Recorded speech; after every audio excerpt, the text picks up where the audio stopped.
Icubahiro Evariste Ndayishimiye umukuru w'igihugu cacu ciza c'u Burundi akaba n'umukuru w'ishirahamwe ry'ubumwe bwa Afrika aje guha umubonano abari mu mugwi w'ubwo bwa Afrika uraba ivy'urudandazwa ico bita mu funyafunyo y'igifaransa ZLECAf zone de libre échange continentale africaine.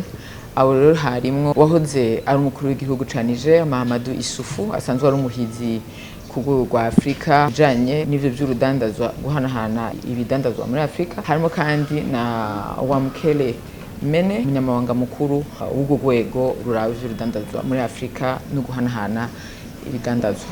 Bari baje rero kumushikiriza aho bagejeje ibikorwa nk'urongoye ishirahamwe ry'ubumwe bwa Afrika, banamusaba n'intumbero ku vyo bariko baratunganya muri kino gihe.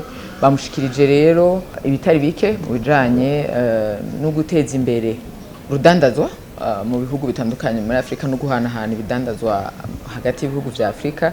Bavuganye kandi guteza imbere amabarabara, guteza imbere inyubako rusangi zirenga imbibe, guteza imbere kandi ibijanye n'amahinguriro, uburimyi bujanye n'igihe bukoresha ubuhinga bwa none, kandi bavuganye n'ibijanye no guteza imbere ibisata vy'ubutare. Baronse rero intumbero zitandukanye kungene babandanya bakora ibikorwa bajejwe kugira ngo abanyafrika bashobore gushika ku iterambere bahisemwo muri wa mugambi biyemeje uzobashikana ku 2063. Ubwo rwego rero ZLECAf rwemeye kandi gushigikira Uburundi mu nzira bitoreye gushika ku mbona kazoza igihugu cifashe mu 2040 igihugu giteye imbere mu 2060.